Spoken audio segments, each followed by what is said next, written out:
I call this meeting to order.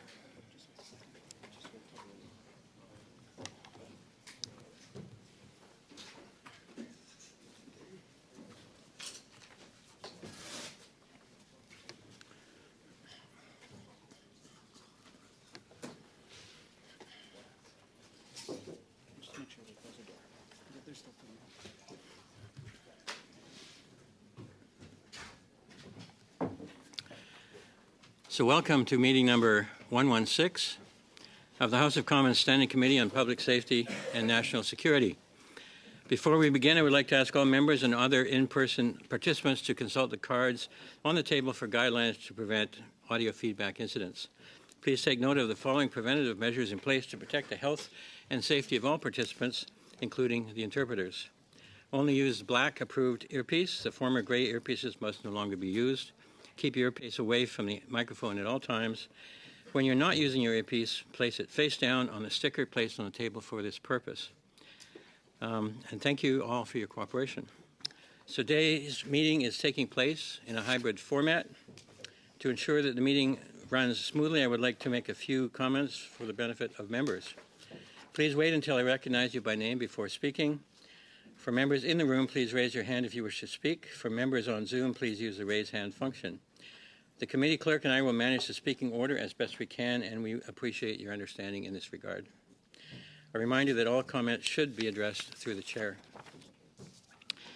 Pursuant to Standing Order 108, Sub 2, and the motion adopted on August 13, the committee is meeting to study the review of the foiled terrorist plot in Toronto and of the security screening process for permanent residence and citizenship application. I want to remind members that there is currently a Section 517 publication ban in place. A Section 517 publication ban prohibits the publication of any information, evidence, or representations made at or in anticipation of a bail hearing. Any bail conditions, reasons of the bail court, and any evidence or materials relied upon at the bail hearing are prohibited from disclosure.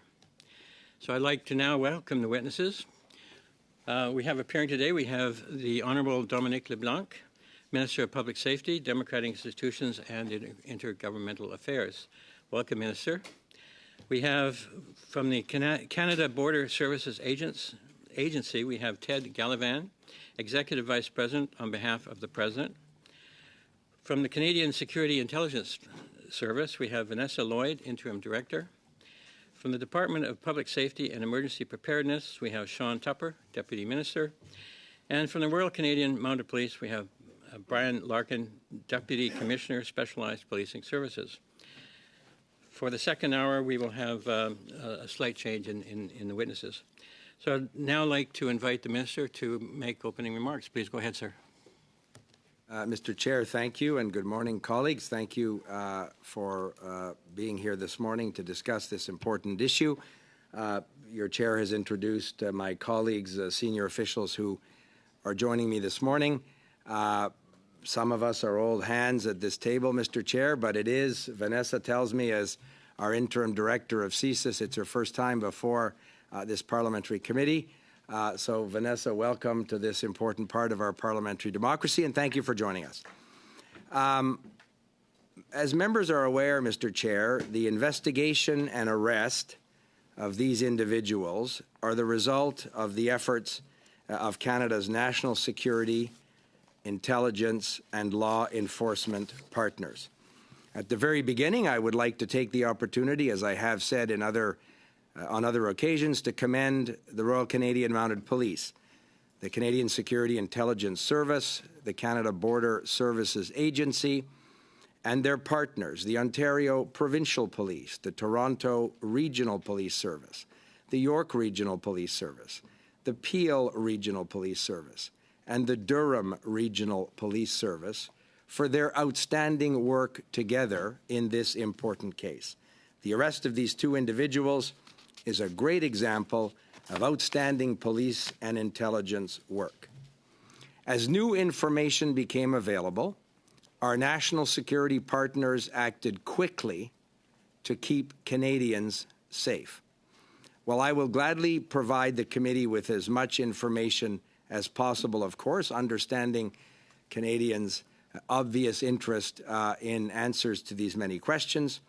We must remember that we should, excuse me, I've had a cold for a number of weeks.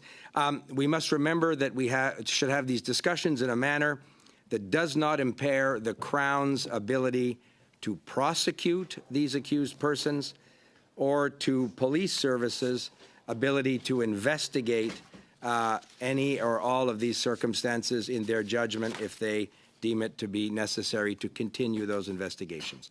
As I said, Mr. Chair, all Canadians deserve answers and transparency, and that is precisely what all of us aim to provide today. This morning, I submitted to the committee in English and French a chronology of events that was worked on by the security agencies represented with me at the table, and of course our Immigration, Refugee and Citizenship Department colleagues as well. Members will note the chronology shows that it was only in June of this year that CSIS became aware of the potential threat posed by these subjects. For greater precision, I was informed by CSIS on July 24th of this year, in a briefing where senior officials of the RCMP were also present, that CSIS had been assessing the threat from these individuals based on recent intelligence. Upon learning this information, CSIS took immediate measures to assess and obviously mitigate the threat. I was assured of and briefed on the close surveillance of the threat, including at the appropriate time by members of the RCMP who were positioned to act on any indicators of an escalating or imminent threat. And as you know, these individuals were arrested on July 28th of this year and are now charged with 9 serious offenses, including terrorism-related offenses, and are currently incarcerated, remanded into custody. This is the way that the investigative and national security system should work. Cela étant dit, il est important. Having said that, it is important to inquire into how these individuals ended up in Canada in the first place.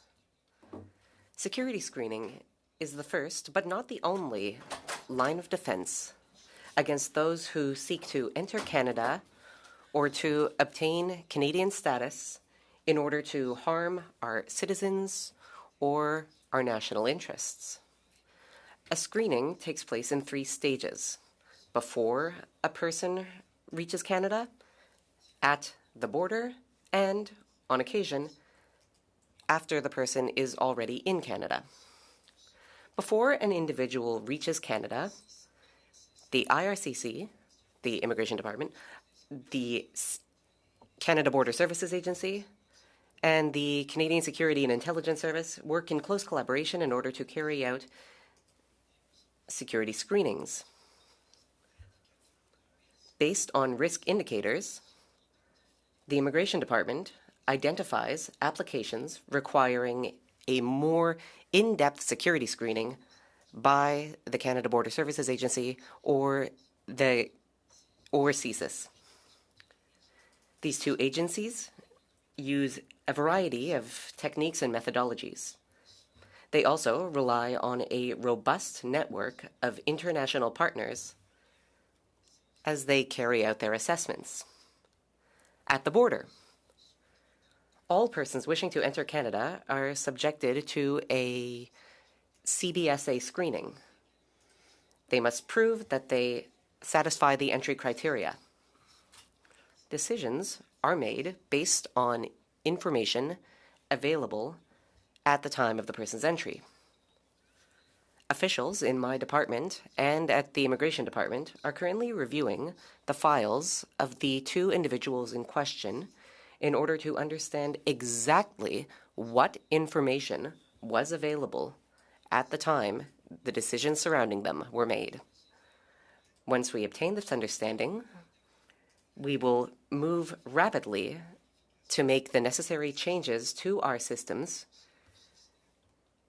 so as to strengthen them.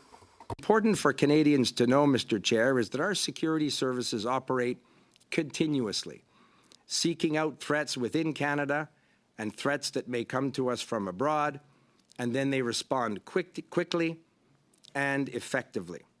The fact that these two individuals are in jail and face serious criminal charges reflects the outstanding work done by the RCMP and their partners. Mr. Chair, our government's broader counter-terrorism efforts are designed to detect and prevent terrorism activities, obviously at the earliest opportunity. Together with our security and law enforcement partners, our government will continue to prevent, detect, disrupt, and respond to any suspected terrorist threats and activities, and hold accountable those persons who may seek to undertake such activities. And with that, Mr. Chair, thank you for your invitation. I imagine most of you have missed me a lot over the summer. You must be very excited to see me. Looking at your smiling faces tells me that this is a very happy reunion, and I'm looking forward to our conversation that will follow. Thank you, Mr. Chair. Thank you, Minister. We will now start our questions with Mr. Caputo. 6 minutes, please, sir. Thank you, Mr. Chair. Thank you, Minister, for being here. And I echo your sentiments where you thank our security services and responders for foiling what sounds like it would have been a serious terrorist attack that would have impacted Canadians. Now, Minister, to be clear here, this person who is charged with terrorism offenses with his son, he arrived in February of 2018, correct? I'm going off the information you gave me, Minister. Yes, in February 5th, 2018, the subject entered Canada at Pearson Airport. And he made an asylum claim in June of 2018, correct?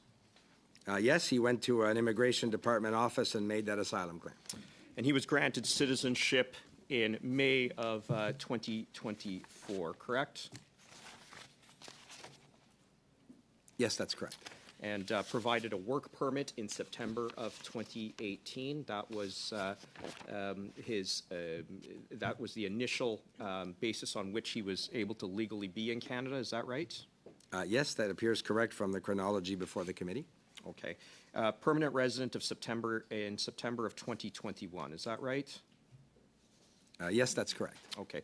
Thank you. Now, you wrote me a letter on August 12th of this year stating none of this. So I'm just going to note here for the record that you said, Minister, that we couldn't comment on any of this, and then lo and behold, here today we have this vast chronology that has appeared just before committee. It seems odd that you would say you couldn't give us any of this information, and that here today we have all of this information from you. What we have here, Minister, is obviously a colossal failure. I'll be direct. How did somebody slide under the radar for so long, 2018 to 2024? So just with respect to your initial comment, you're right. In August, I thought it was important, and I asked, as did my colleague Mark Miller, our officials to produce the detailed chronology. So I wanted to make sure that when we came to this committee and are able to talk about this publicly, we had the precise chronology that we could all rely on. That's not what you said in your letter, though, sir. You said in your letter that there was an ongoing investigation, and yet here we have this information. I don't want to focus on that. I want to focus on how did this person fly under the radar for 6 years? So this person entered Canada on the dates that you described, Mr. Caputo, and as are reflected in the chronology. The security services, CBSA, CSIS, and the Immigration Department did all of the existing security checks and the normal security checks, and including biometrics by the RCMP on a number of occasions. And there was, at the time that those decisions were made, no information that would have come to light to trigger what happened earlier this spring in terms of CSIS's investigation. In fact, we actually had to hear from a foreign government about this. Isn't that right? That CSIS got information from a foreign government has been reported by Global? You have been, Mr. Caputo, at this committee for some time. You know that the intelligence agencies are not going to ever discuss the sources of intelligence or information they get from partner agencies. First of all, it may be illegal to disclose that, but it's also very dangerous to the women and men who do that work, either at CSIS or in their partner agencies, to confirm the sources of this information. So I'm it's- not able to give a definitive answer on that question, and you know that very well. Equally as troubling as that answer is the fact that we as Canadians did not have this intelligence for ourselves. How is it that foreign governments know more than we do on Canadian soil? I don't accept the premise of that comment.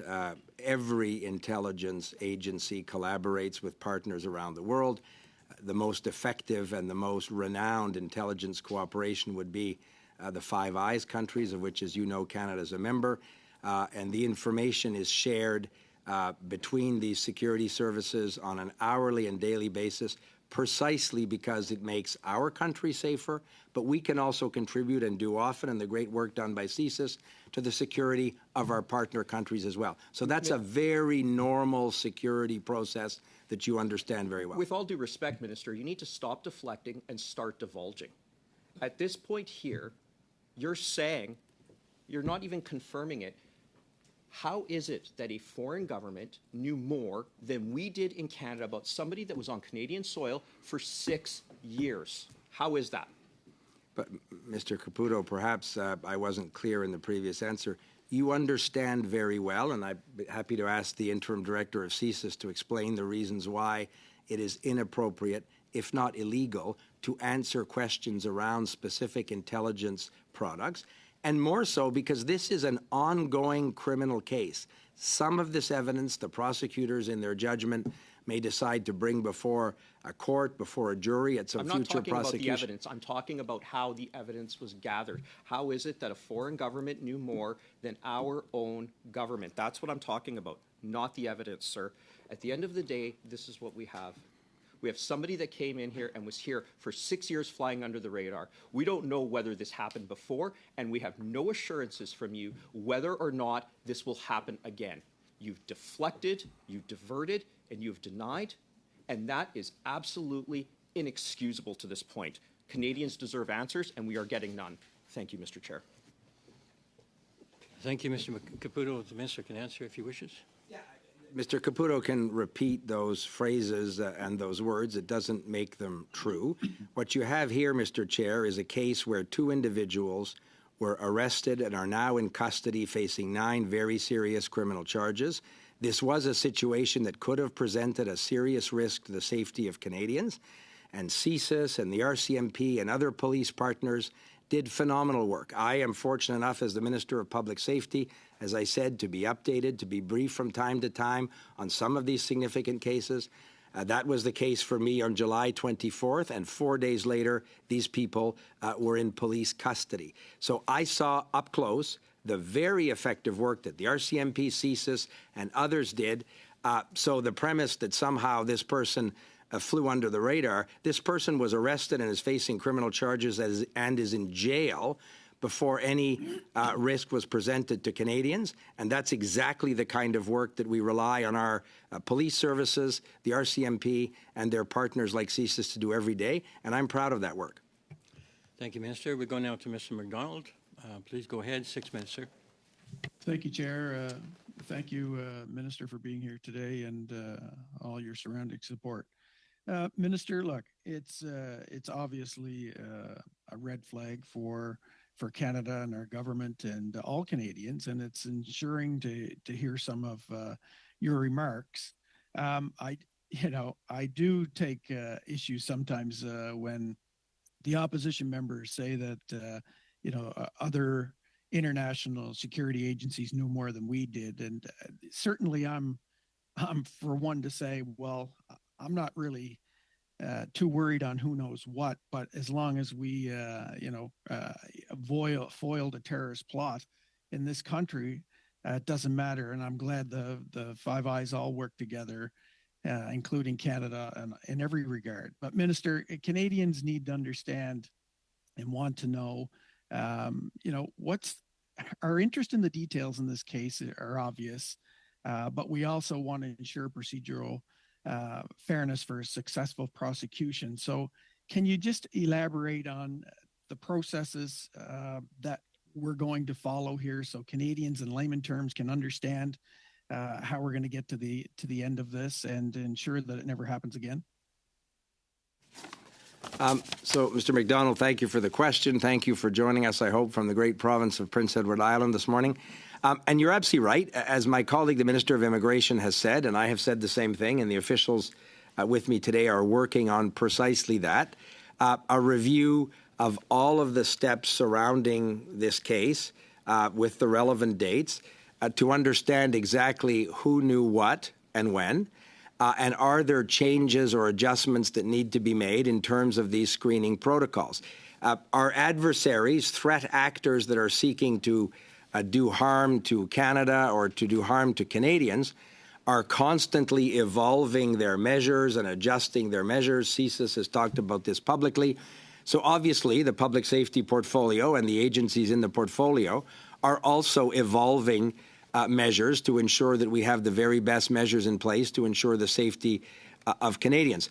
Mr. McDonald, your specific question around what reviews are taking place to ensure that we have this information.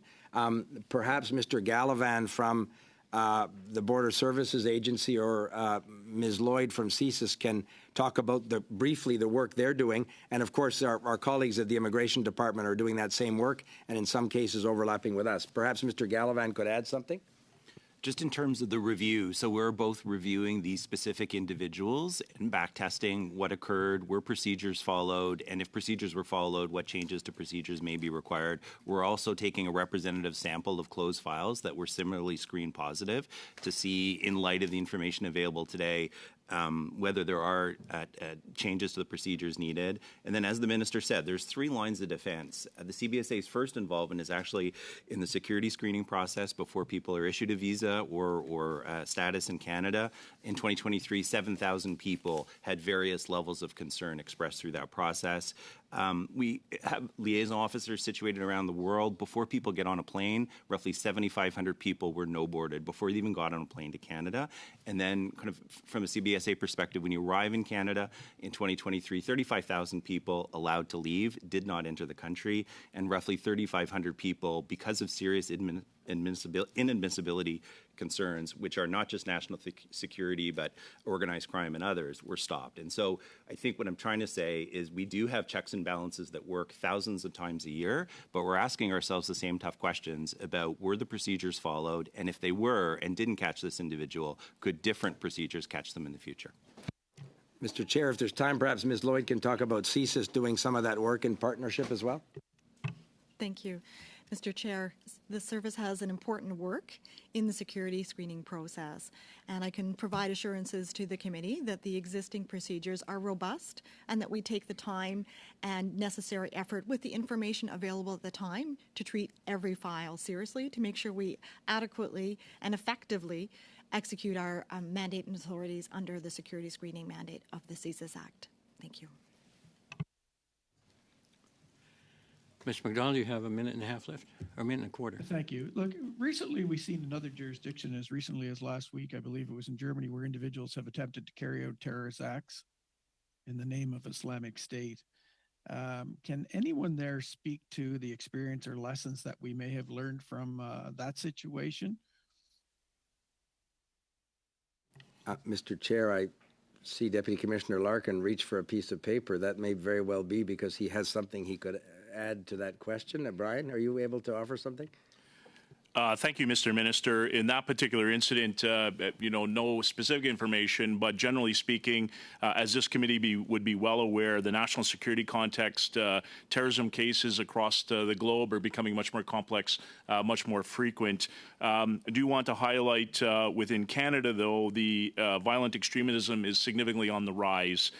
Between April 1st, 2023 and March 31st, 2024, where the RCMP has laid 83 charges against 25 accused persons, and 7 of those being young persons, which is concerning around the ideology and the radicalization. And when you look at this from a larger perspective, the number of charges year over year a 488% increase. And so the global context is changing significantly. It's something within the RCMP that we continue to evolve our integrated national security teams across the country, particularly located in large urban areas, to actually combat this. But as Mr. Gallivan and Madame Lloyd indicated, the important partnership is with our Five Eye partners and that global connection. Thank you. Thank you, sir. On y va maintenant, Monsieur Fortin. Monsieur Fortin, allez-y, s'il vous plaît, 6 minutes.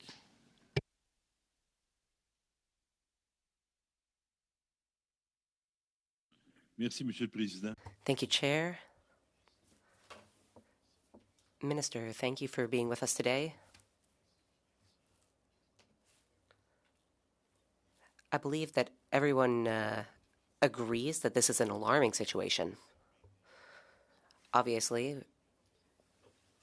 it is possible to point fingers at people for certain gaps. And that is why our committee is trying to figure out what is going on.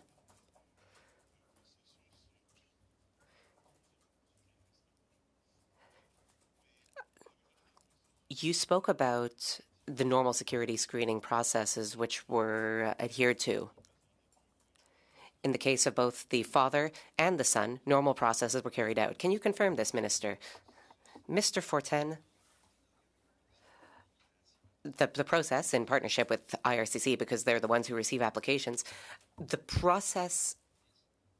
normal processes were followed in the case of both the father and the son, as Mr. Gallivan said. That said, we are carrying out a review to determine whether in these cases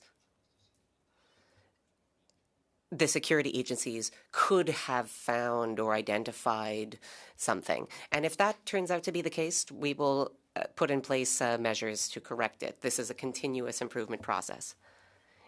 You spoke about certain cases where there's a screening or a filtering carried out, and where IRCC will determine whether there's a need for a more in-depth screening. Can you confirm that you stated this in your opening remarks? Yes, that's correct, Mr. Fortin. Officials at IRCC receive applications. Mr. Gallivan could go into further details, but in certain cases, IRCC requests a more in-depth check. They might turn either to the Canada Border Services Agency or the Canadian Security and Intelligence Service to carry out further additional screening. This is how cases are normally identified. In the case of the two individuals we are speaking of, was this in-depth screening carried out or not? Was it requested and then was it carried out? To be entirely precise, because this question is at the heart of what we're studying today, I will ask Mr. Gallivan to provide details. First, I would like to note that we set out the referral criteria. So it's a partnership effort for asylum requests.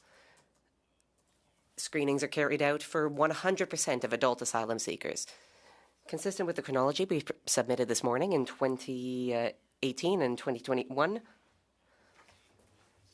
the father, the accused, was subjected to a security review screening, including biometrics and a comparison of biometric data to RCMP databases. Yes, we have an automated system provided by our intelligence partners in Canada and around the world, which gives us names and scenarios and dates. Mr. Gallivan, I don't want to be impolite, but I only have about 2 minutes left and I want to use my time effectively. So you said that the in-depth security screening process was carried out in 2018 and 2021 in the case of the father. What about the son? Did the same thing happen? So twice, once in 2018, once in 2021 for the father. For the son, it was when he arrived in Canada in 2024, if I remember correctly. The son was only screened one time.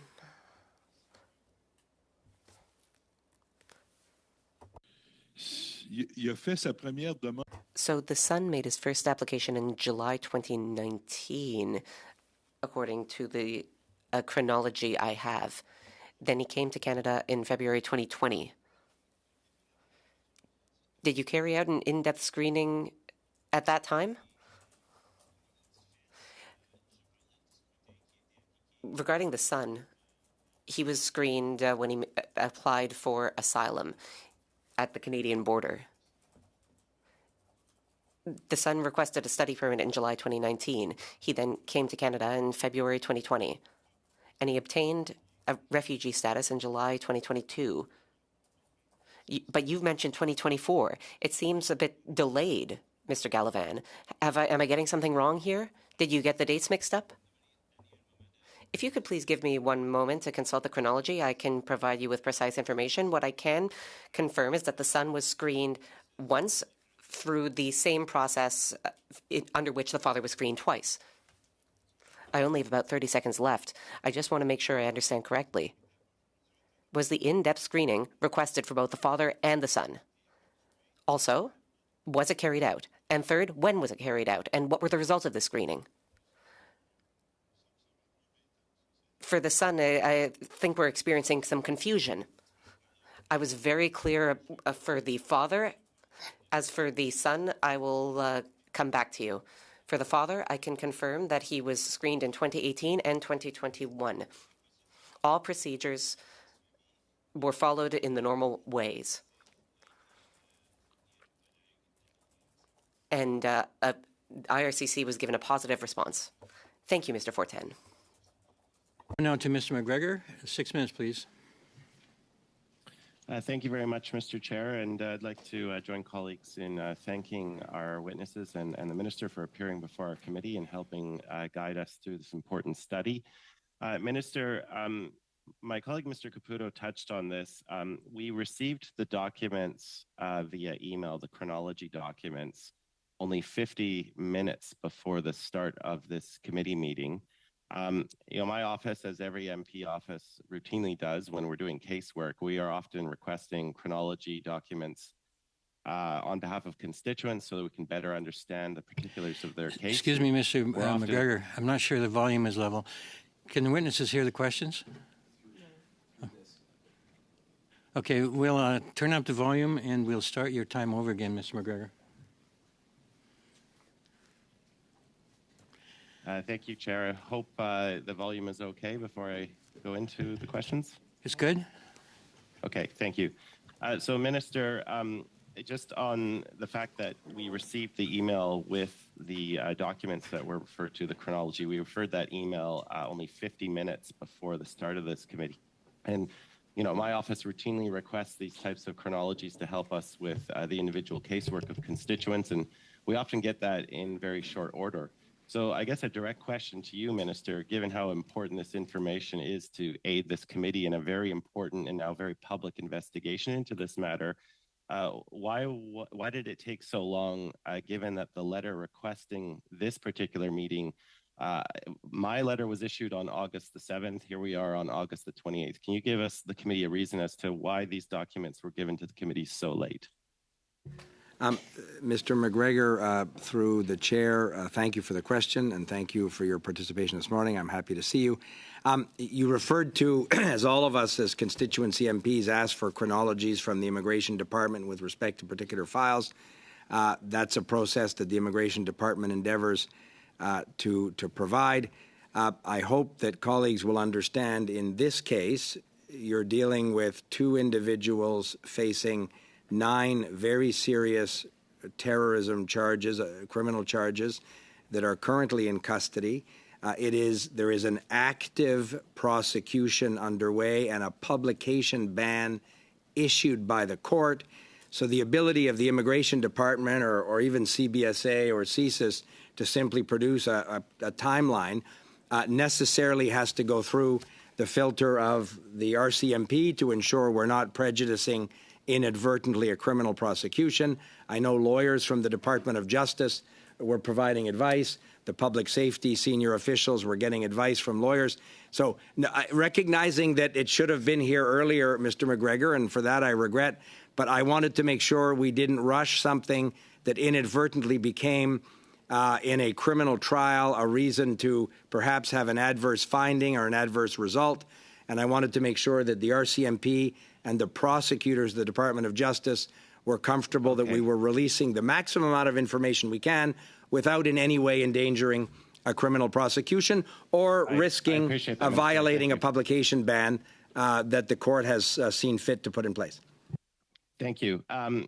Now, I want to join you in also congratulating our intelligence service, our police services in a successful arrest before what could have been a very brutal attack on Canadian soil. And I understand that multiple departments are involved in internal investigations right now. Can you give the committee and indeed Canadians who are watching this committee a sense of, as Minister of Public Safety, what your expected timelines are for these internal investigations? And is there anything that you can publicly report that you've learned from this and any changes that you may have already set in motion to prevent this from happening in the future? Mr. McGregor, thank you for that very good question. And you're right.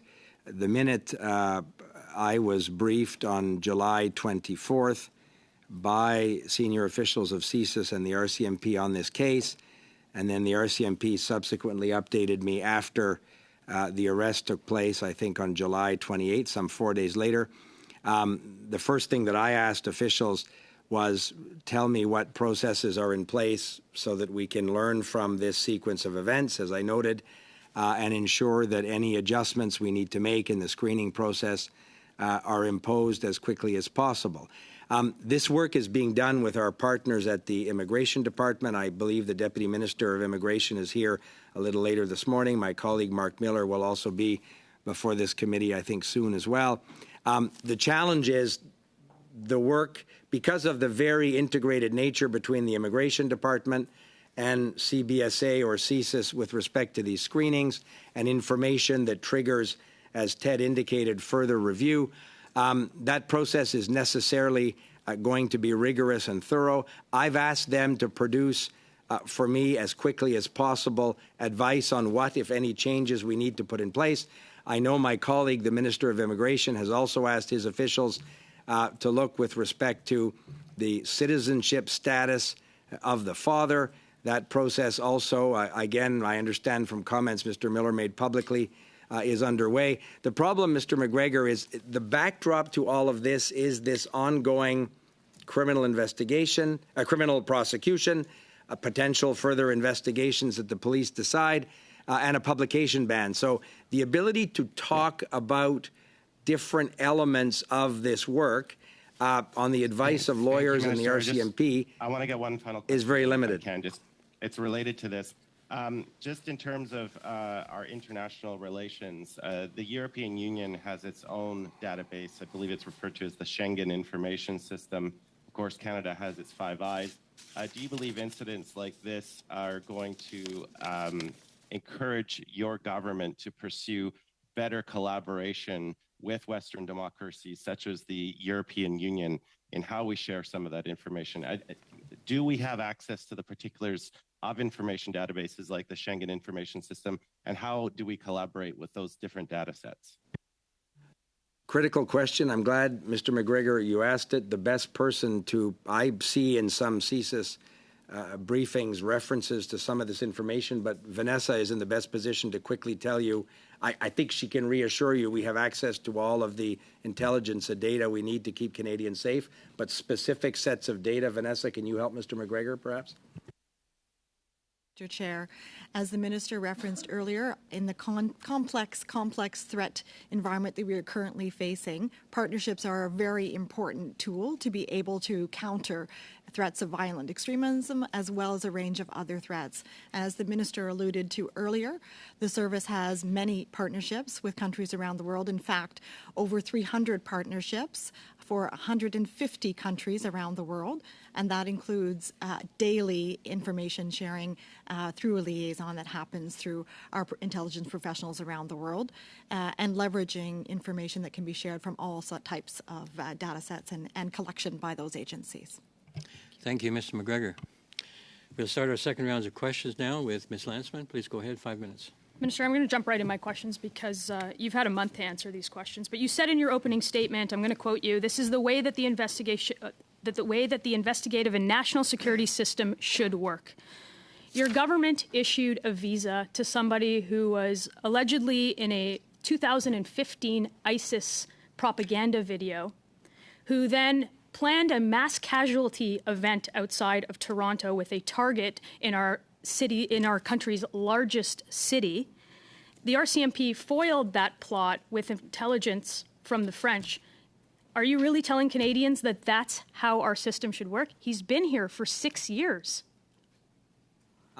Mr. Chair, what I'm saying to Canadians is that the moment the government of Canada became aware of concerning information regarding this individual, all of the appropriate steps were put in place by CSIS and the RCMP, which culminated in the arrest on the 28th of July. And thank God, as Ms. Landsman said, the potential serious risk or violence was averted.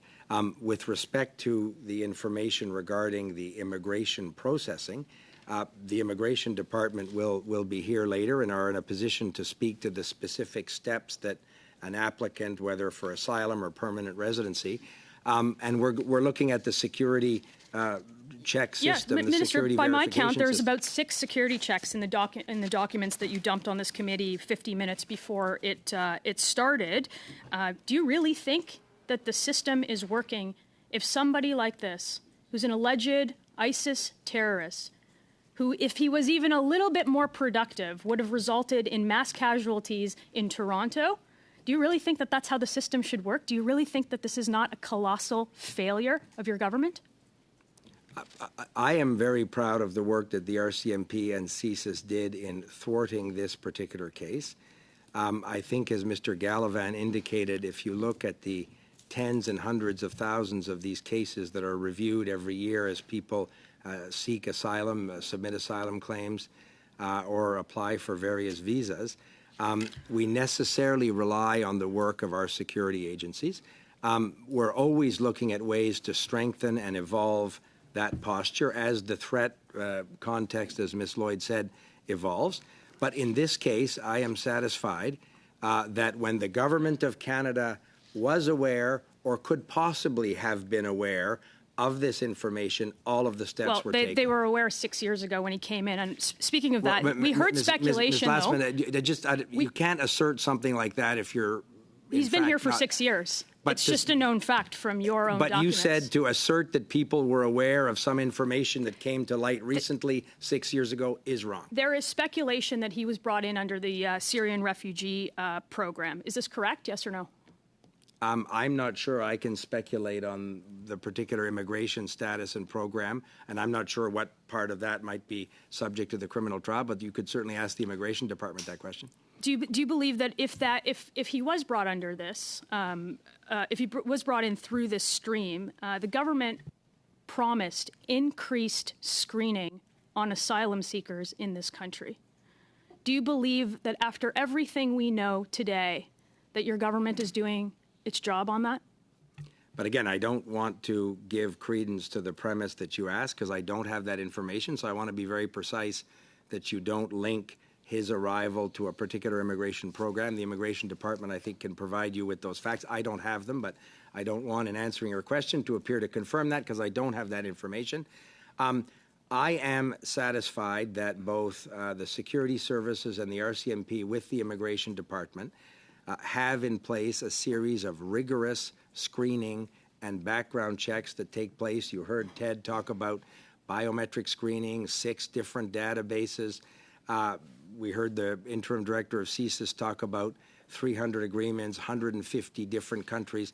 We have access to a great amount of information to keep Canadians safe, and we need to make sure that that information is used in the most expeditious way possible. This person was brought into Canada 6 years before a terrorist plot was foiled, just days before they would have killed people in Toronto. And you're telling Canadians that you're satisfied with the screening processes in place.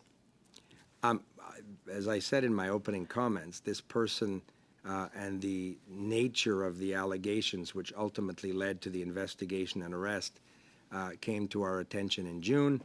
And this person from that point on was obviously under the appropriate surveillance to ensure that any threat was mitigated and led to the ultimate arrest on the 28th of July. How can Thank you, Ms. Lansman. We go now to Mr. Gerritsen. 5 minutes, please. Thank you. And I just want to start by thanking the committee for voting in favor of the Liberal motion to study this, because I think it's extremely important that we do that. I do take issue, Minister, both Conservatives who have asked you questions have referred to this as a colossal failure. I think that when you look at the various different organizations that have been working together, as you indicated, some 7 or 8 organizations, this is an example of how we should be working, how our organizations and agencies should be working together to get the best results for Canadians. I take issue, or I recognize that Mr. Caputo seems to take issue with the fact that this information was given to Canada that assisted us in coming to the conclusion that we did. But the reality is that Canada is a net importer of information. And as a matter of fact, if you think of all the agencies throughout the different countries that would work together, every agency would end up being a net importer. That's the whole purpose to coming together with other countries to share information so that we can all benefit from it. That being said, can you talk a little bit about the risks, Minister, with disclosing the exact details of how CSIS may have become aware of the threat posed to us? Mr. Gerritsen, thank you for the question. I can certainly, based on briefings I've had over the last year and a month from CSIS, offer a view, and perhaps Ms. Lloyd could add something. The reason why CSIS, or people like me who may have access to some of this information in the routine course of my job, don't confirm or identify particular sources or partner countries, as you said, that are sharing information with us, and we would, of course, share information that we gather with those same countries, is because it can, if we're confirming both the tradecraft, the way that these intelligence agencies gather information, if we confirm it's agency X and not agency Y, perhaps some of these bad threat actors will be able to identify either human sources who would be at huge risk, you can understand what that would mean, or be able to understand the tradecraft, the very sophisticated and effective way that CSIS and other agencies gather this information in order to protect Canadians. So that's why every previous government has been very prudent, and that's why the Security of Information Act also provides criminal sanctions for those that cross the line. But perhaps Vanessa can add something specific, or Mark? Yeah, and I do actually have another question that maybe you could answer as well, Interim Director Lloyd. If I'm not mistaken, today's the 1-month anniversary since the individuals were arrested. Yeah, and I've personally never seen a chronology of events be disclosed to the public so quickly, despite the fact that I'm hearing from across the table that my colleagues are concerned about how quickly this was released. Are you aware, Interim Director, of any other cases where the details have been released so quickly to the public? Thank you for the question, Mr. Chair. Honourable Member, it is our objective to be as transparent as we can with Canadians. Safety and security of Canadians and Canada's interests is of paramount importance to our organization as well as to our security partners that join us here today. I can also say that it is equally important, as the Minister referenced, to be very vigilant with regards to disclosure of specific facts. As the Minister referenced, this can allow for our adversaries to learn where they went wrong, and providing a roadmap to them to change their methods will have the impact of making it more difficult to detect these threats. And equally, we hope to be able to preserve the capabilities, the methodologies, and the tradecraft that the Minister referenced of our service to address those threats. And I appreciate that, but Minister, and I appreciate your diligence in answering that question. Are you aware, Minister, can you think of any other time that information was released this quickly as we've seen it released on this particular case? certainly, Mr. Gerritsen, not in the time that I've been minister, because I think we recognize, and my colleague Mark Miller said so publicly, we recognize the understandable questions that Canadians had when they learned following the RCMP news release of these arrests. I think it is reasonable for the government and for Canadians to ask, well, how could this sequence of events that we've laid out before the committee take place, and what can we learn from that sequence of events to ensure the very best measures are in place? So that's the work that's ongoing. But we thought it was important to lay that out for Canadians. But I hope people understood in my opening comments when I talked, when I said very clearly that in the month of June, when CSIS became aware of some of this concerning information, they immediately took all of the necessary measures to ensure that the threat was managed or mitigated. I may not be using the right technical term. The RCMP were involved as well. And then we saw the successful arrest on the 28th of July. These people remain in custody, in jail. Their bail was denied. And there will be a prosecution. So in our system, and you know this very well, Mr. Gerritsen, that should be the objective in terms of keeping Canadians safe. And I'm confident that this case, once the details come out, I hope in a trial, once a jury or a judge is able to evaluate the evidence, Canadians will understand perhaps how these cases can successfully be handled. Well, I'm not a lawyer, but I'm sure that the two former Crown prosecutors that are sitting at this table would understand that very well.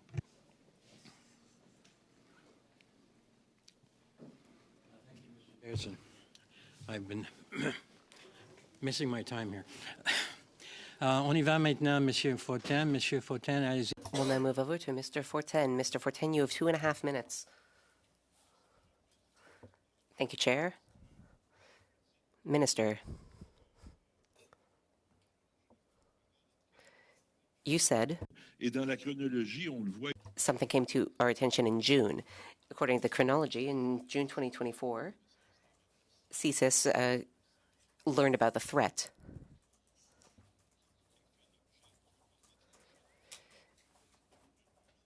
However, the video that led to all of this was from 2015. So there was 9 years before the video that led to the arrest was filmed, and CSIS learned about a threat. Can you explain to me how this could be the case? How is it that our security services were unaware of this video before June of 2024? Mr. Fortin, that's an entirely reasonable question, and I understand why you are asking it. But just to be entirely clear, I asked Mr. Larkin why we are unable to comment on the supposed video. Mr. Larkin, can you please explain this context to Mr. Fortin? Merci, Monsieur Ministre. Thank you, Minister. In addition to the emergence in the media of a video, it would be very difficult and irresponsible for me to speak specifically to the video, as it's we have an ongoing criminal prosecution, but we also have an active ongoing investigation. And so, Monsieur Fortin, it's very difficult to speak directly to any evidence or any information that may prejudice the criminal prosecution. Je vous remercie. J'ai pas beaucoup de temps, donc je voudrais juste. Thank you. I understand that we cannot talk about the video, so I won't talk about it. But I will ask you, were you only aware of the video in June 2024, or did the government learn about it earlier? Again, Mr. Fortin, I want to be very cautious. I can say to you, and I said in my opening remarks, that the moment that the government became aware of a threat, an elevated threat level, took place in June 2024. The details of who had access to what documents or what evidence. So it was really in June of 2024, Minister? The problem, Mr. Fortin, is that this is the precise sort of information which, as Mr. Larkin said, could end up in a criminal trial. That is why I'm being very cautious. I understand But the effectiveness of our security services is being questioned here. At any rate, thank you, Chair. Thank you. We go now to Mr. McGregor for 2.5 minutes. Thank you very much, Mr. Chair. Minister, I also want to just ask a few questions about that video of June of 2015, and I understand the limitations you have in answering specifics about it, but you know, to Mr. Fortin's point, you know, June of 2015, those were the final months of the previous Harper Conservative government, so it's over 9 years ago. It is a publicly acknowledged video, given that it was reported in global news. I guess what I want to know is, you know, broadly speaking, when videos like this are released to the public through various outlets, Minister, can you talk a little bit about the procedures that are in place nowadays? Because I'm sure the biometrics technology is very different in 2024 compared to what it was in 2015, that allows analysis of these videos and without jeopardizing the current investigation or the case before the court. I guess what lessons can you publicly tell us that you've learned from this experience that you may be now applying to future analysis of videos of this nature? Mr. McGregor, thank you for that very good question, but because it is very technical and we don't want to bump into what Deputy Commissioner Larkin said, I think Ted Gallivan from CBSA can answer specifically for you in terms of the timeline and perhaps other technologies. I want to give Ted a chance because you'll get a precise answer that won't somehow allow me to end up stepping into a criminal trial where I shouldn't. Ted? So independent of the criminal investigation, the CBSA, subsequent to media reporting, went and obtained an instance of this video from the dark web. It's part of the review. We're asking ourselves, you know, questions about the procedures. And so I think I can confirm through a review of the treatment of these individuals that that video wasn't available to the CBSA and officials who were screening the individual. I can say that the preliminary indications were that that video of the father was not available in that instance that we found in 2018 or 2021, that it was only made available more recently. We are trying to see if there are other instances of that video or if it could have been obtained in other ways. And we're also asking ourselves the question around the feasibility of finding a video like that if you don't know about it. And so I think I can confirm to the committee that the CBSA has an independent copy of that, and we're being very careful in what we say, that we're looking at in the context of this review that the minister mentioned.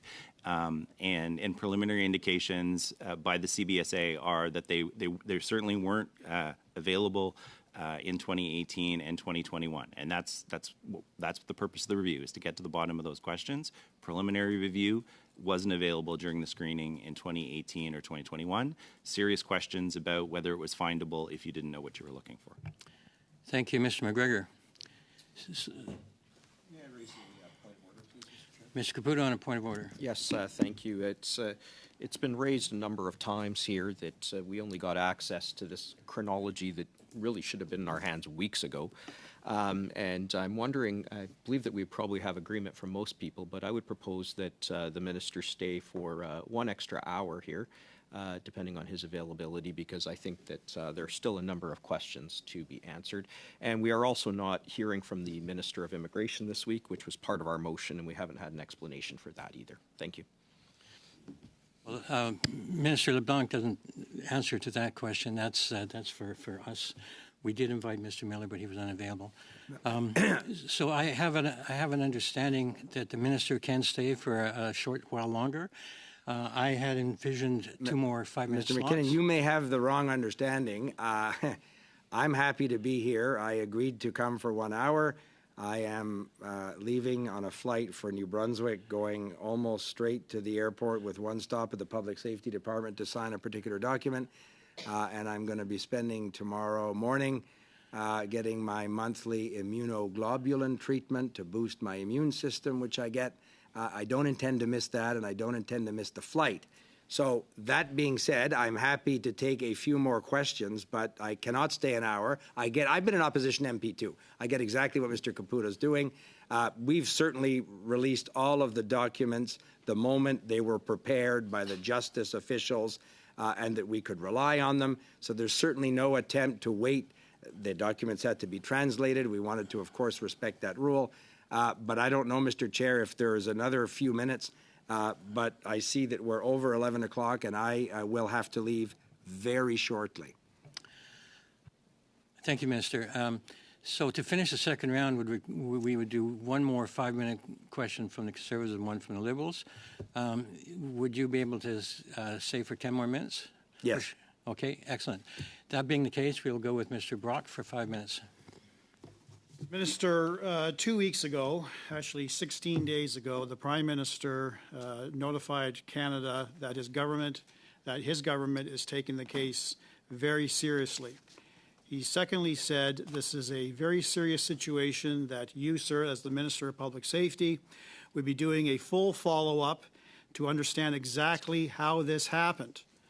The Minister will share all that we learned in the appropriate moment. That was 16 days ago. You've indicated the process by which you've disclosed this 5-page document to committee, literally 20 minutes before the commencement. In my former career as a Crown attorney, if I tried to pull something like this in front of a judge, I would get a severe tongue lashing. This is not procedural fairness. This is highly, highly suspicious in terms of the timing by which you release that. So, moving on. I too want to talk about the video, the notorious video from 2015. According to Global News, they easily obtained a copy of that. It appeared to match the one that resulted in the aggravated assault charge that the RCMP recently laid. It shows a prisoner wearing an orange jumpsuit and suspended from a pole in a desert. A man wearing a black robe and a cap bearing the ISIS logo then hacks at the prisoner's limbs with a sword, cutting off his hands, cutting off his feet. His face briefly visible, he appears to be a middle-aged man with a henna-tinted beard. It is unclear whether the victim was already dead when he was dismembered. The video, titled "Deterring Spies," was published in June 2015 by the media arm of the ISIS branch in western Iraq, according to an expert. Now, we know that Mr. El-Didi received his citizenship in September 2023. I'm looking at the chronology under security screening note. Application was referred to CSIS for security checks in November 2023. CSIS returned a favorable recommendation. What type of message does that send to Canadians regarding our national security agency with a video that was widely distributed some 8 years previous, was not flagged against any advanced biometrics? The man's face was clearly visible. Is CSIS not tracking these videos? What other terrorists are walking the streets here in Canada right now waiting to commit terrorist acts on innocent Canadians? What the hell is going on? So, Mr. Chair, through you to Mr. Brock, I would also think that when in your previous job as a Crown attorney, you would be commenting with the benefit of parliamentary privilege on something that you know very well may form part of an evidence, part of the evidence in an upcoming criminal trial. As the Deputy Commissioner of the RCMP said, I'm not sure you would, on the steps of a courthouse in the middle of an ongoing trial, have been as dramatic as you were for your social media clip now. Sir, Minister, I am not a Crown attorney right now. I am a parliamentarian asking the tough questions that Canadians want to know. Why did our National Security Agency not flag this video 8 years prior and use the image of this terrorist, if not killer, who's dismembering limbs from the person in a pole? Why was that image not flagged against every other asylum claimant to ensure that there was adequate security checks being done. According to your note, CSIS cleared this individual, returning a favorable recommendation. How did that slip through? How did that slip through, sir? So again, you're referring to alleged dramatic images. It's not alleged. It happened. The video is not alleged. I think we should be careful talking about criminal evidence, but as I said in my opening comments, and Ted Gallivan is going to be able to give you some precision with respect to the video and how security screening agencies came into possession of that information. At the time when the relevant decisions were being made by the Immigration Department and the security services were doing their work, the existence of that video or the information that you have recounted to the committee now was not available. And I think Mr. Gallivan can provide some precision in terms of why that was the case. Well, it begs the question as to why. Mr. Brock, that's enough. I think we should let Mr. Gallivan speak after the minister's gone. And we will go now to Ms. Demoff for 5 minutes. Thank you, Chair, and it's a pleasure to be back on this committee. I was on here from 2015 onwards, and I have to say I'm really proud of the investments that the government has made to restore our security agencies to where they should be to deal with these kind of security threats. Someone recently said to me that under the Debt Reduction Action Plan, a fine fish net had become pretty porous because of cuts. And then one of the first things that we did when we got elected was update our national security framework and pass legislation that actually has given tools to our security agents to deal with these evolving threats, which have become more global in nature. They cross borders, so it's becoming more difficult. So, Minister, I have to say, I know you've only been in the role for a year, but you have led this group of people admirably, and since we got elected in 2015, I'm quite proud of the investments that we've made. I wonder if you and perhaps the heads of the different agencies could comment. Actually, and before I go, Ms. Lloyd, I'd like to congratulate you on your new role, leading an agency that does such important work for Canadians. Can you, in spite of the fear-mongering that's been going on here, can Canadians have confidence in our agencies, and can Canadians feel safe that we are, that we have the tools and continuing evolving tools to deal with these kind of terrorist threats? Ms. Demoff, thank you for the question. I'm happy to see you as well at this committee again. You did important work here in your role as a parliamentary secretary on many of these issues. Our government has sought to increase resources, for example, to CSIS. One of the most significant investments in both technology and capacity at CSIS happened in the budget 2024 a few months ago. I think all of us should be very proud as parliamentarians and our colleagues in the other place as well for adopting Bill C-70, which gave for the first time in decades new authorities for CSIS in a digital age. So to comments about the existence of videos on a dark web, I think it's important, Ms. Demoff, for people to understand, and I hear this from the security agencies. I have never been myself on the dark web looking for these kind of videos. It's called the dark web precisely because these kind of videos don't normally come with credits and contact information at the end of it. So the idea that there's some simple way that security agencies and partners around the world are able to have access to the sickeningly thousands and millions of images of this kind of thing, that's why partnerships are so important. That's why working with the 150 other countries that Vanessa described is the best way for CSIS and their partners in the RCMP and CBSA to do this work. So they need access to the technology. They need legislative authorities, which this Parliament gave them a few months ago, which is terrific. And they need their government to support them with the funds necessary to modernize. I believe that work is being done.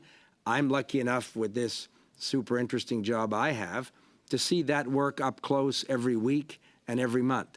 And as I said in my opening comments, Ms. Damoff, when I was briefed by CSIS on July 24th, and when Deputy Commissioner Larkin and his colleagues Mark Flynn and Commissioner Duhem updated me on the 28th of July that these people were in custody, successful arrest had been made, it reminded me of the remarkable work done by these women and men in the agencies represented here, the danger of their work, and the value of working constructively with partners around the world.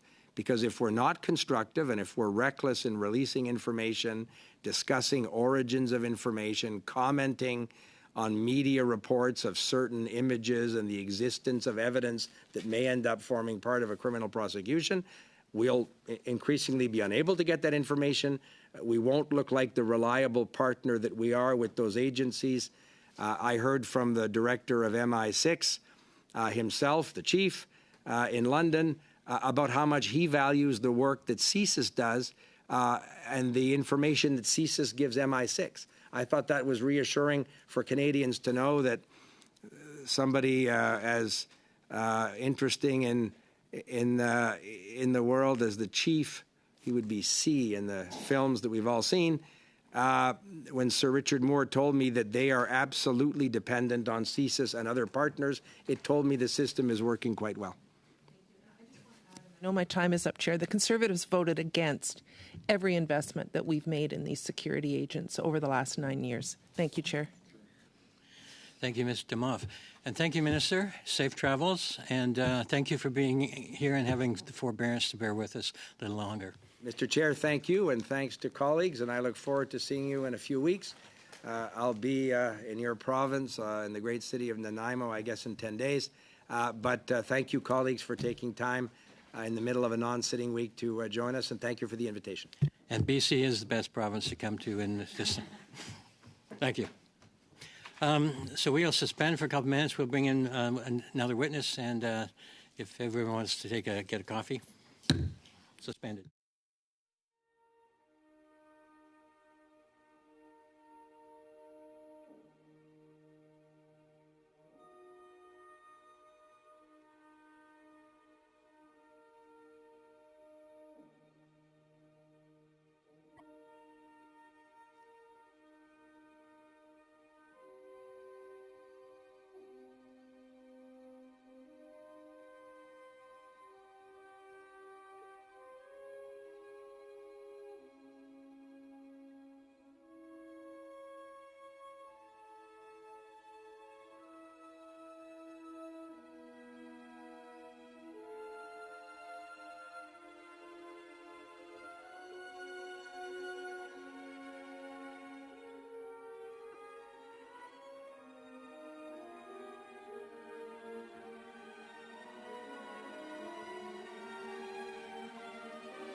On this panel, we have joining us, we have Mr. Harpreet S. Kokar, Deputy Minister from the Department of Citizenship and Immigration, joining us, as well as all the other people that we've been breaking in all morning. So welcome back, everyone.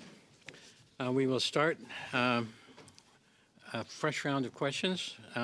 This will be 6-minute rounds. We'll start with Mr. Motz, please. I'm sorry? Mr. Motz. Mr. Motz, then you? You want to start? Mr. Brock, then Ms. Landsman, then Mr. Motz. Okay, we'll start with you. Okay. Mr. Caputo, I'm 6 sorry, I minutes. thought that had been communicated to you. Thank you, Chair, and thank you all to the witnesses. I see that Mr. Kochar is joining us here. I hope I pronounced that correctly. My eyes aren't the best right now, so I hope I'm reading your name correctly here, sir. And to anybody on the panel here, this individual, the accused, I'm not going to mention his name, when was he first flagged?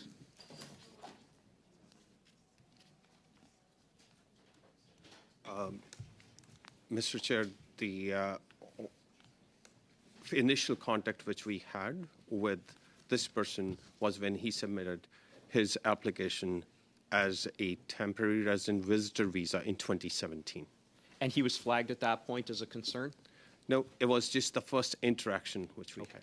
When did he first come to the attention of security or intelligence authorities as a potential, as somebody who should be flagged for someone who we would have concerns, potentially terrorist concerns about? Mr. Chair, what I would say in that regard is that we, in a way, when we are actually doing our immigration procedure, we regularly go through the initial screening as well as the other screening through biometrics, and that's when we actually work with our security partners to see if there are any things which are any flags on that one. So the information we have is that in December 2017, he was initially refused a visitor visa. Is that correct? That is correct, Mr. Chair. And do we know why he was refused that? I don't know that I don't have the details, but the folks who are actually the visa is rejected due to multiple reasons, whether there is incomplete documentation, there is missing information, the person who is evaluating is not satisfied with what is provided, so there are multiple reasons for that. Do we know if he was rejected based on security reasons? To my knowledge, that was not the case, because when he applied again on 2018 as a visitor visa, he was approved. Okay. So, sir, are you able to confirm that to this committee in writing, that this rejection wasn't for a security reason in follow-up to this meeting? I'll have to actually confirm those things. That's what I mean. In terms of that, yes. If you don't have the answer today, if you could please just provide that in writing to this committee, just so we can be aware. So if my understanding is correct, this individual was flagged on a number of occasions, but to anybody at the table, maybe this is best answered by CSIS, when was the first time that he was flagged as a security risk?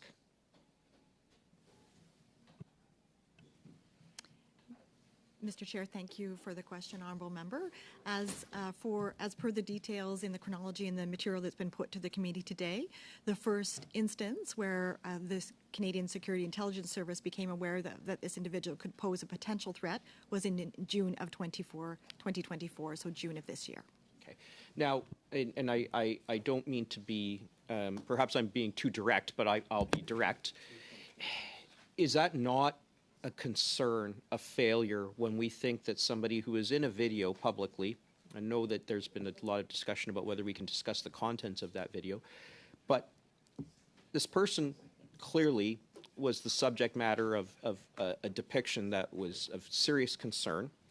This person was ultimately granted citizenship. This person was on Canadian soil for 6 years. Is there not some failure that we didn't know about his activities beforehand? Mr. Chair, again, thank you for the question. I would respectfully disagree with the premise that there was a failure in this case. As referenced earlier by our minister, there are several lines of defense. Security screening programs are one, and they do begin before people arrive in Canada, as they come to our border, and also once they have arrived in Canada. And I would say that the third line of defense, which are national security investigations, in this case was very successful. And I can again assure the committee that as soon as CSIS had that information, we acted, we assessed, and mitigated the threat in conjunction with our security partners. I have no doubt that CSIS acted accordingly, and from what I can see, did an excellent job. And the RCMP, obviously, we commend them for their work. Just from an outsider looking in, when I see that somebody arrived on Canadian soil in 2017, after obvious ties to ISIS, that they were given citizenship in 2023 or 2024, and then, despite those earlier ties, only came to our attention in 2024, that gives me cause for concern. And it begs the question, has anybody else slipped through the cracks in this way? Mr. Chair, I again can assure the committee that the service takes its security screening responsibilities very seriously, and we take the time and due effort with regards to every file that is referred to the service to make assessments, which we provide to our partners, that go to decisions that can be taken based on the information that is available at the time. I also would like to assure the committee that public safety is the service's #1 priority, and that we are mindful of the potential threats that cross into our borders, as well as those exist here, and work very hard on an ongoing basis to address those threats. Thank you, Mr. Caputo. Thank you. Go now to Ms. Said. Go ahead. 6 minutes, please. Thank you, Chair. Thanks to all the witnesses. My first question is for Mr. Gilliland.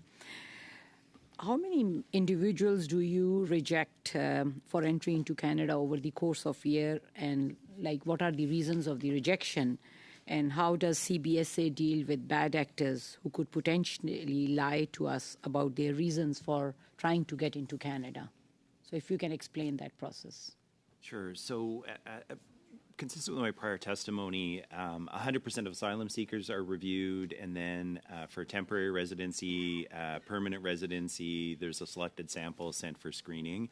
In 2023, there were 1,000 that met the threshold of conclusive serious inadmissibility, and then there was a further amount where it was suspected. And so we flagged roughly 6,000 people through those test checks that I mentioned. And those can occur well before the person even gets to the airport. Then we have a second pass where CBSA is looking for serious criminality, misrepresentation, a whole series of threats, including national security, where we physically have people located abroad who no board people from planes. That's roughly 7,500 people back to that 2023 year.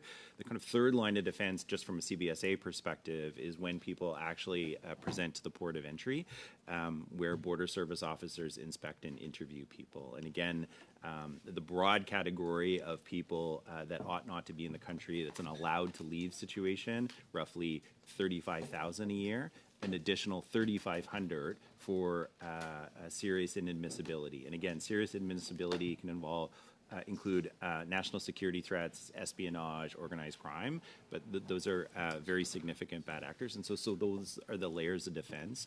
Those screens rely on the professional judgment of our employees, as well as information from domestic partners seated around the table here and international partners. And so the CBSA approach to the screen is to know who we're looking for, or the aliases, the patterns of travel and behavior. We scrutinize travel history, where you've been, and those kinds of things. We interview people, and we're basically trying to test the story put in front of us, and working from a script from intelligence partners that tell us what to be watchful for. Thank you. And security screening is repeated again at the stage of granting citizenship.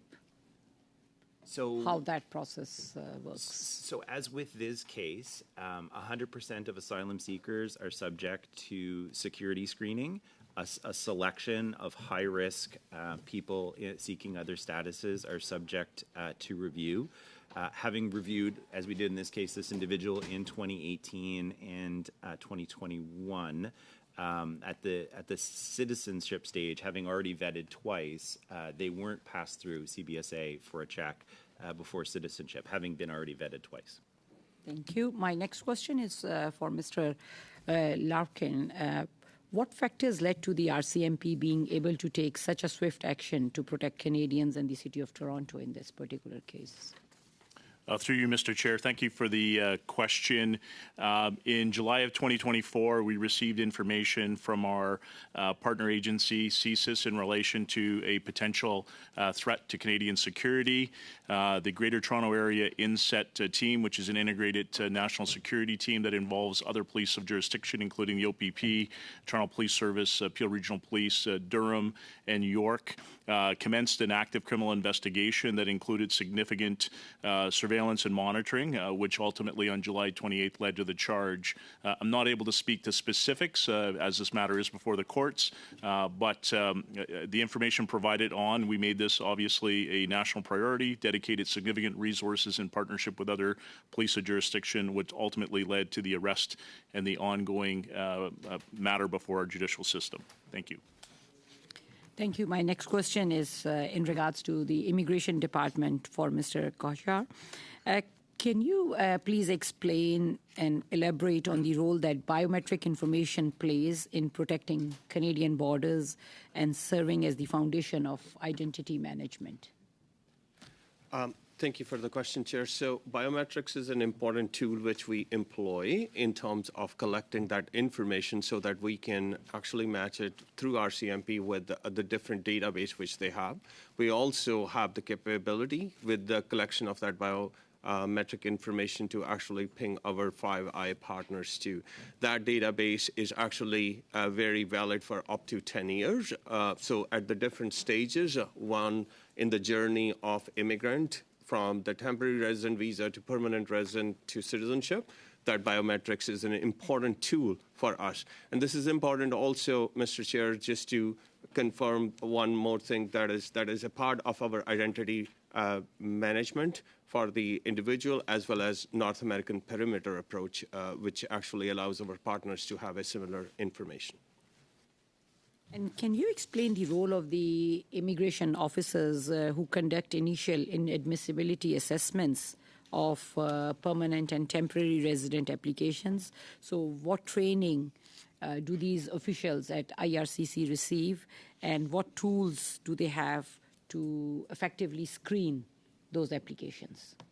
Thank you for the question, Mr. Chair. So IRCC officers are highly trained officers who have an in-depth knowledge of Immigration and Refugee Protection Act, as well as other acts like Citizenship Act and so on. Now, an important part of that is that during the initial screening at the temporary resident state, so if a person is applying overseas for a visitor visa, an initial security screening is done, along with different questions which are asked in our questionnaire. Supporting documents are seen, and any of those, if they ever actually raise a flag, we can then go to our security partners for enhanced screening. But generally, if the officer who is well trained in this, and these are Foreign Service officers posted abroad, they are satisfied with the information provided, then a temporary resident visa is actually given. For the permanent resident visa, there is a different procedure, although in the same case, the eligibility and admissibility is always the backbone of our immigration system. Merci. Thank you, Ms. Saïd. On y va maintenant encore à Monsieur Fortin. Monsieur Fortin. Now heading over to Mr. Fortin. Mr. Fortin, you have 6 minutes.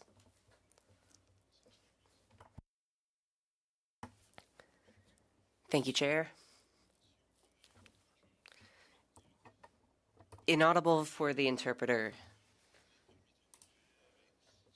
Monsieur, le son est... Sorry, the sound went bad.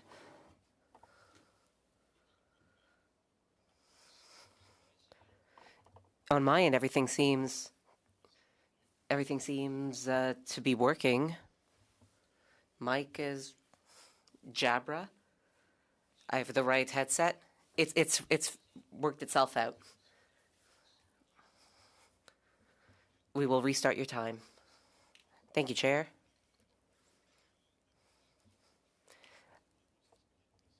Would ask Mr. Kokar if he could explain the screening process. Should I understand that there's not a security screening in all cases? The screenings only take place when an agent believes it would be useful to carry out one. Did you say this earlier? Merci pour la question. Thank you for that question. Mentioned was that enhanced security screening is based on the initial, and that is the one which the immigration officer may decide based on the risk indicators as well as the initial information. But all visitors, all students. Quand il n'y a pas de risque, il n'y a pas de vérification. So when there's no risk, there's no security screening? When you don't believe there will be a risk? Initial screening does include our biometrics, which is a part of our security screening, as well as, Mr. Chair, the ability to actually look at the departmental databases, also to look against the risk indicators, which we have worked with CPSA and CSIS. So there is a security screening, which is called initial security screening. Only if there is a flag, we then refer it for a comprehensive security screening, which is then referred to our security partners. Merci. Madame Lloyd. Thank you, Ms. Lloyd. I understand from this response that there's not always an application for a more in-depth screening if there's no red flag. But if there is a red flag, CSIS carries out a more in-depth screening.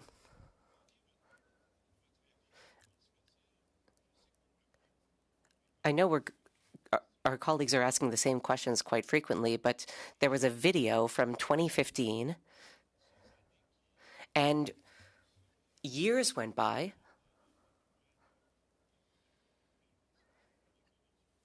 The individual was granted residency permits and then eventually citizenship. The video went on existing.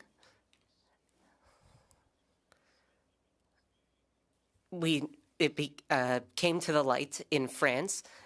It then was transferred to Canada. How can you explain the fact that Canadian agencies were unaware of the video until June of 2024? Thank you, Chair. In English, in order to be clear and precise. I would refer the committee to additional information in the information that's been put to the committee today about how the service undertakes that enhanced biometric security screening that my colleague Dr. Kochar mentioned. On the member's question, I'm not going to comment on allegedly leaked classified information. As I mentioned in my comments earlier this morning, information exchanges with partnerships is an important tool as it relates to our ability to combat threats globally as to ensure the safety of Canadians, but also citizens of the world. I would like to echo... Oui, non, mais je comprends donc. Thank you. I understand you don't want to comment on the current case as it is before the courts. But what I want to understand is, above and beyond the question of finger pointing, we need to figure out a way that would make it so that a situation as unfortunate and dangerous as this one never happens again. For that reason, I'm asking what checks are carried out, and without getting into the video, hypothetically, we could go years without being aware of a serious crime committed by a person abroad. And the person who committed this crime can end up a refugee in Canada and as a Canadian citizen. This happened. This could happen again. How can this be? How could there be such serious failures of the process in Canada, and what can be done to resolve them? I'll perhaps repeat my earlier testimony that in terms of the service's important role in security screening on this and any case that comes before us that is referred by our partners, We do our work based on the information that is available at the time. And as mentioned in the chronology and in earlier testimony today, the information that there was a potential threat posed in this case surfaced to the Canadian Security Intelligence Service in June of this year. Merci, Madame Lloyd. Ceci dit, comment se fait-il que vous ne l'ayez su qu'en juin? But, Ms. Lloyd, how could it be that it took until June? I will not comment on Okay. the specifics of this case in order to protect the m'excuse, Madame integrity Lloyd. of our Oui. operations. Thank you. Je comprends, je m'excuse. I'm sorry, Ms. Lloyd. I only have a few seconds left. Forget this specific case. Generally, how can it be the case that years can go by before your service becomes aware of important information? You're describing this as an exceptional circumstance. Is it? And if not, how can it take years before such important information comes to light? Chair, what I can tell the committee is that there is an increasingly complex and intensifying global threat environment. And this does include instances where individuals are mobilizing to violent extremist activities. This is a priority for our organization, as is the safety and security of all Canadians, in this case and in any other case that comes before us. Merci, Monsieur Fortin. Merci, Monsieur le Président. We go now to Mr. McGregor. Mr. McGregor, go ahead, please. 6 minutes. Thank you very much, Mr. Chair. And I think I'll send my first question to Interim Director Lloyd of the service. Again on this video, but I'm not going to get into the specifics because I understand the limitations you have in answering in a public forum. I guess my question is more on the process, and it's going to be related also to the recent changes that Parliament enacted through Bill C-70 in the complete overhaul that we did with the data set regime that is under the CSIS Act. I guess a couple of questions to you, Interim Director Lloyd. Many Canadians are not very familiar with the dark web and the millions of images and videos that are present there. Could you just tell the committee, the sort of the magnitude of what it's like, the challenge of sifting through those images and videos in terms of finding that important data that you can then share with relevant agencies to determine if there are any security threats that have a potential of entering Canada? And also, what do recent changes in Bill C-70, notably the computational analysis of data sets, we essentially took an analog law and brought it up to speed in a digital era. What do those changes now allow the service to do in sifting through those images and videos in order to make these kinds of important determinations? Anything that because I think on behalf of Canadians, this committee is serving a very important role in, while we may not be able to ask you on the specifics of this case, I think Canadians also deserve to know the kinds of tools that the service is employing, the strategies going forward, and the lessons you've learned from this so that these kinds of instances are not going to happen in the future. Thank you, Mr. Chair. I'll start, Honourable Member, by responding to your comments with regards to what I can and cannot say at committee. And so, unfortunately, I'm unable to answer in detailed specifics the capabilities, methodologies, and tradecraft that we employ in this or any other case. To do so would jeopardize the integrity of our operations and our ability to conduct our operations securely. I do thank the Honourable Member for referencing the changes to legislation that we received through Parliament under Bill C-70, which is an act countering foreign interference. And the Honourable Member is quite right. There were changes to the permissions to and authorities to the service under the Act, both with respect to our data set regime and also with regards to information sharing. And perhaps I would suggest that it is the latter piece of the change that maybe is most helpful in this instance, because the permissions that are given there are for the organization to share beyond the federal government classified information in order to increase resiliency against threats. And so the information sharing provisions that we will move forward on under those changes will allow us, in fact, to inform Canadians more about the threats that exist and to be able to equip them to be resilient with regards to those threats. Thank you for that. Maybe I'll turn my next question to the Deputy Minister from Citizenship and Immigration.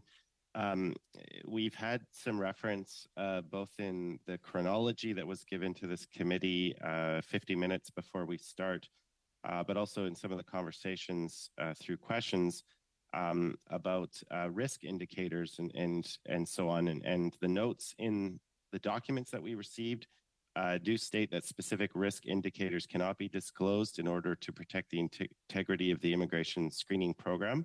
So that is well understood. But could you give the committee and Canadians who are listening to this some examples of, broadly speaking, what do these risk indicators, what can they include? Thank you, Mr. Chair. So the risk indicators which we deploy at the initial screening and through the immigration process are very much developed with, in combination with IRCC with the CBSA and CSS. There are risk indicators which will point to whether there are flags which are because of potential fraud. Are there any other aspects which we should be careful about in terms of our security partners? Ted may be able to give you a little bit more in terms of the magnitude of those risk indicators in general and not specific to this case. We ask for 10-year residency, 10-year employment history, 10-year travel history. We compare that against the passport. We use a variety of open sources of information to test whether people lied or misrepresented themselves. Through the intelligence function, we have certain countries, certain time periods where we should be worried about associations. And so there's an in-depth review of friends, family members, associates, a bit of a spider web of who the individuals works with or spends time with. And so those would be some of the tests that are applied to every single case. And then again, as I mentioned, the intelligence services feed a certain roster of individuals, aliases that we should be worried about. And so that screen is also applied. Okay, thank you. I'll leave it at that, Mr. Chair. Thank you, Mr. McGregor. So that wraps up round one. We're running short of time, so I'm going to propose to the committee that we do a lightning round, 3 minutes per party, and many of these organizations will be returning in the next meeting, although we will have a slight change in the personnel. So, Mr. Caputo on a point of order. Yes, I know that we are running short on time. This is our first opportunity, though, to ask questions. I would respectfully ask that we canvass the officials as to their availability to stay rather than just immediately going to our lightning round. Do we want to do that? Do we have an agreement? Mr. Gerritsen. I thought that you just said a moment ago that the majority of them were staying. The organizations, all of them are present in the next meeting. The individuals may not be. Ms. Lloyd will be here, I believe, and I'm not sure who else. Ms. Demoff. Chair, if they're all coming back and they've been here for 2 hours to answer questions, I think in fairness to them, to give them a half an hour or probably once you do the round, slightly less, a half-hour break to go to the washroom and perhaps get a bite to eat is only fair. It's not like this is our only opportunity to ask questions of these departments or these agencies, I mean. So Mr. Brock, go ahead. I understand and I appreciate the intervention of Ms. Damoff, but there is one witness in particular. I am the next conservative to ask questions. The RCMP is only here for the first panel. He's got other business to attend to, and I want to focus a lot of my questions to him. So I'm mindful of 3 minutes. I could probably get it complete in 3 minutes. I would prefer 5. But I just want to put that on the record that not everyone currently here will be returning on the second panel. I'm also mindful of the fact that you gave us a 10-minute or actually almost a 15-minute recess to allow the minister to leave and to allow us to refresh ourselves and to take a comfort break.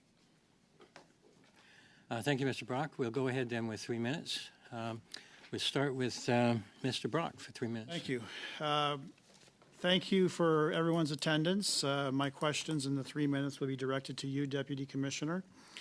So I know that we don't want to talk a lot about the video. I appreciate it from a legal perspective, why we are perhaps approaching on dangerous territory, but I'm not getting into the evidence per se or the ability of a Crown to prove this case beyond a reasonable doubt. I'm taking a look at the video at face value.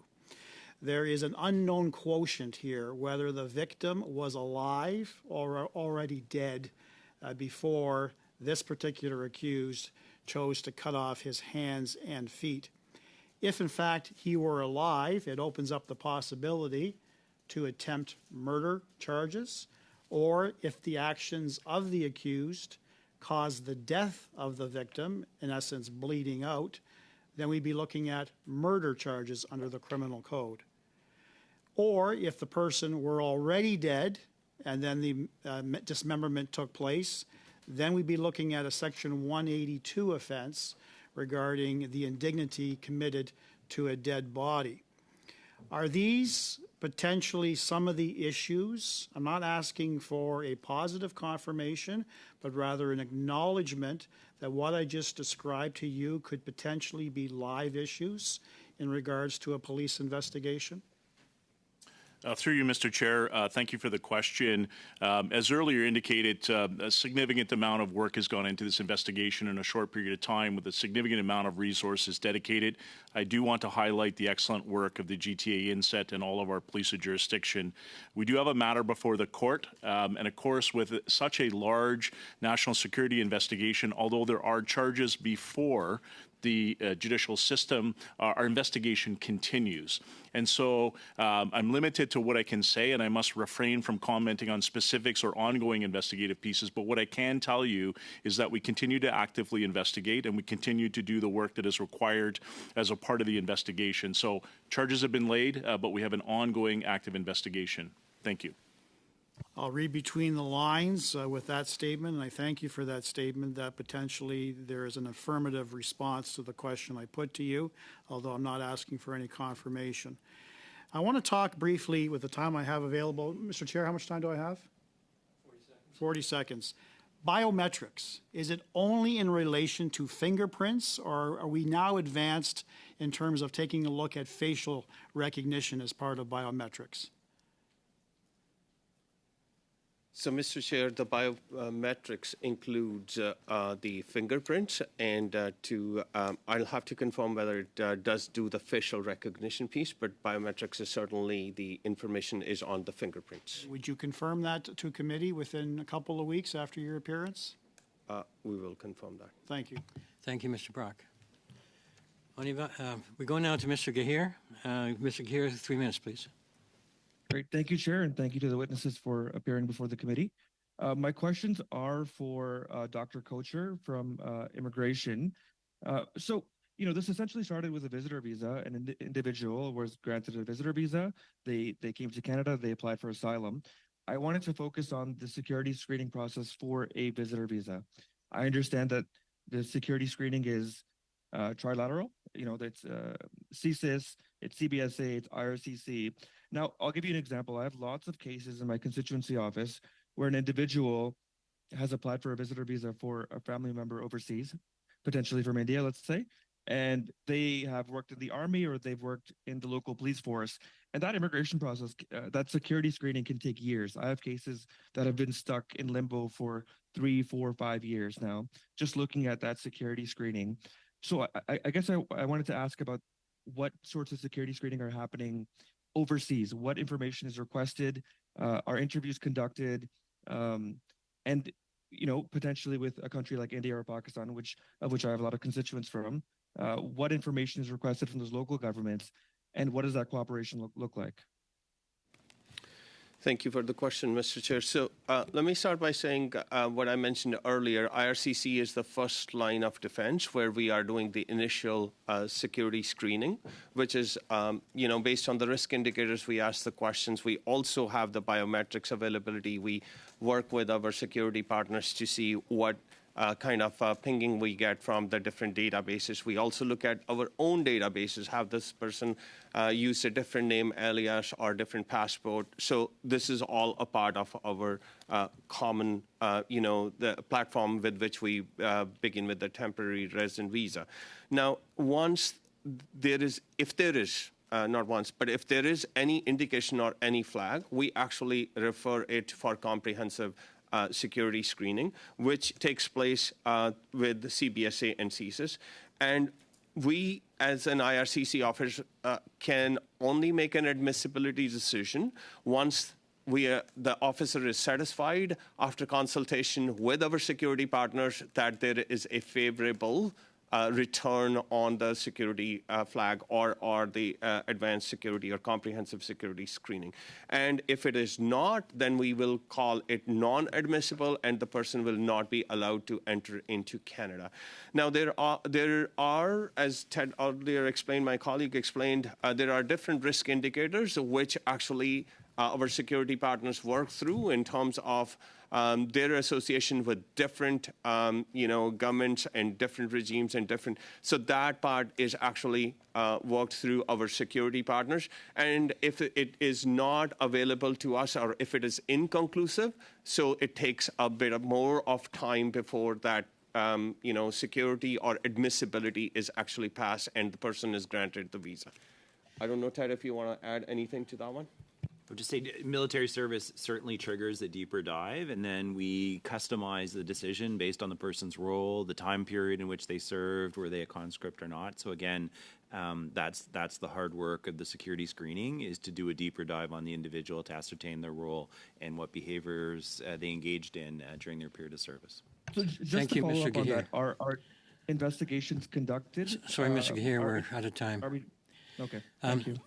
The only organization that won't be back in the next meeting, I think, is Public Safety. So the others, you may be able to renew these questions then. We go now to, on y va maintenant, Monsieur Fortin. 3 minutes, s'il vous plaît. Merci, Monsieur le Président. Thank you, Chair. Mr. Kochar.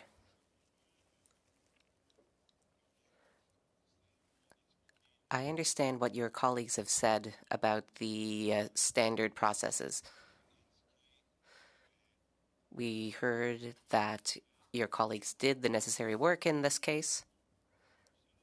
And I do not doubt for a second the good faith and competence of our witnesses or the organizations represented here. But what Quebecers and Canadians understand is that there was a serious gap that led to the situation which we are studying today.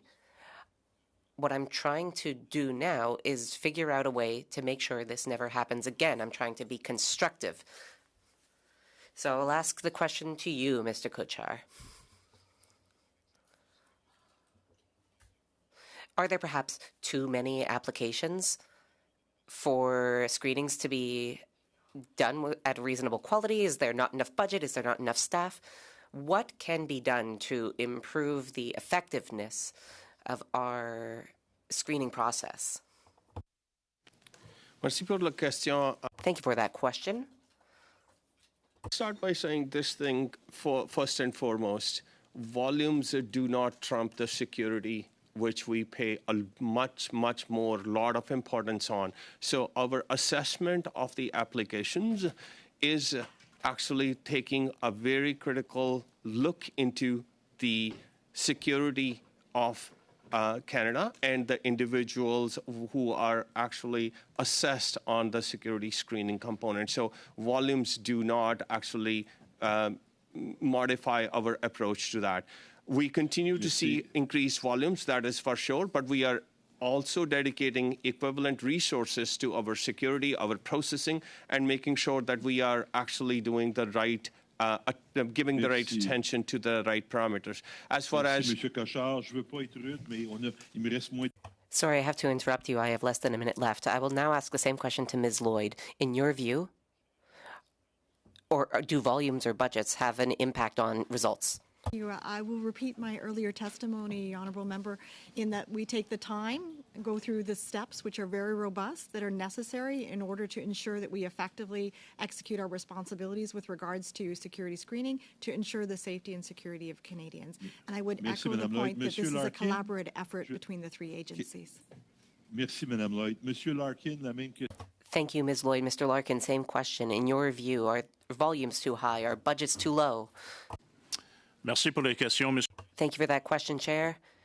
RCMP has a limited involvement in the immigration screening process, and it's much using technology and innovation. I can tell you that year to date, through automation, we've actually processed more than 3.9 million screening immigration processes. And so again, we rely on technology, and we have significant technology and resources to manage the ongoing demand.